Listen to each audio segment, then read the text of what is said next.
ఇక దేవుడు సేవ అయిపోయింది నా పరిస్థితి. ఎందుకంటే నాకు జీవితంలో విరక్తి పుట్టిందని చెప్పి అనుకుని ఏం చేసినట, ఇండో సర్పం డబ్బ తెస్తున్నాడ. డబ్బ తెచ్చుకుని కోద్దామంటే తెగుతలేదట, మూత కోద్దామంటే మూత తెగుతలేదట. ఇక సర్దామని చెప్పి ఇక తాగుదామని పట్టుకోగానే షేక్ అయిపోయిందన్న మనసు అంతా. అమ్మో, ఎందుకు పట్టుకోవాలి, ఎందుకు తాగాలి, అయ్యో నేను చచ్చిపోతే ఎట్లా నా పరిస్థితి, నేను ఒక సేవకుని కదా, నేను ఒక వాక్యాన్ని బోధించే వ్యక్తిని కదా, ఒక ఆఫ్టర్ ఆల్ నా యొక్క స్త్రీ నన్ను కొట్టినంత మాత్రం, తిట్టినంత మాత్రాన, బాధపరిచినంత మాత్రాన నేను అలా చెయ్యదు కదా అని చెప్పి మాకు భయం కలిగిందట. మళ్ళీ ప్రార్థన పట్ల ఆశ పెరిగిందట. హల్లెలూయా. ఆశ పెరిగిన వెంటనే మళ్ళా దేవునిపై విరక్తి కలిగిన వ్యక్తికి మళ్ళా విశ్వాసం పెంచుతున్నాడు.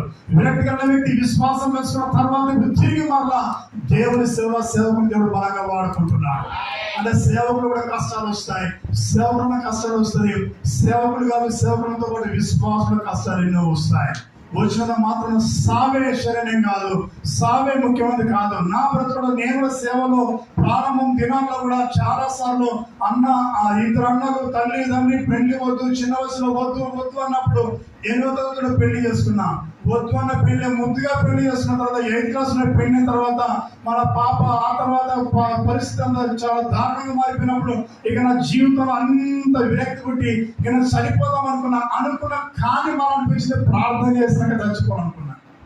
ప్రార్థన చేసినాక చనిపోదామని భార్యను బిడ్డను కన్నారా చూసి మోకాళ్ళ కూర్చున్న రాత్రి 12 గంటలకి.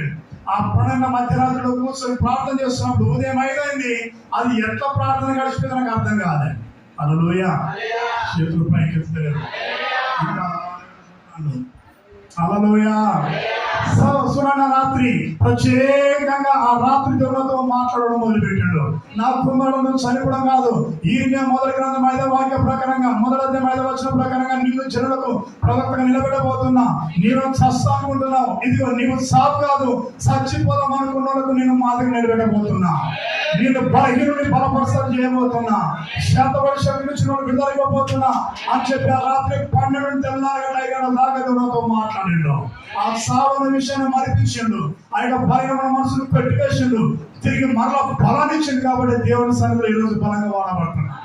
తిరిగి ఈ మధ్యాహ్న కాలంలో నీ జీవితంలో సహోదరుడా, ఇదిగో నా సంవత్సరాల జీవితం ఇట్లయిపోయింది, నా బ్రతికి అట్లయిపోయింది, నేను ఒంటరిగానే అయిపోయినా, నా పిల్లలు చెబుతుంటలేరు, అసలు ఎందుకు నా బ్రతుకు అని చెప్పి నువ్వు భయపడవచ్చు. ఈ 12 సంవత్సరాల రక్తస్రావాల స్త్రీ అట్నే భయపడి చచ్చిపోదాం అన్న టైంలో దేవుడు అద్భుతంగా స్వస్థించాడు, నెమ్మది కలిగించాడు. కాబట్టి దేవుని వాక్యం చెబుతుంది, నిన్ను ఆశ్రయించిన వారందరిని నువ్వు విడిచిపెట్టవు. ఈ మధ్యాహ్న కాల సమయంలో నీకు కూడా అప్పుల సమస్యతో ఉండవచ్చు, రోగాల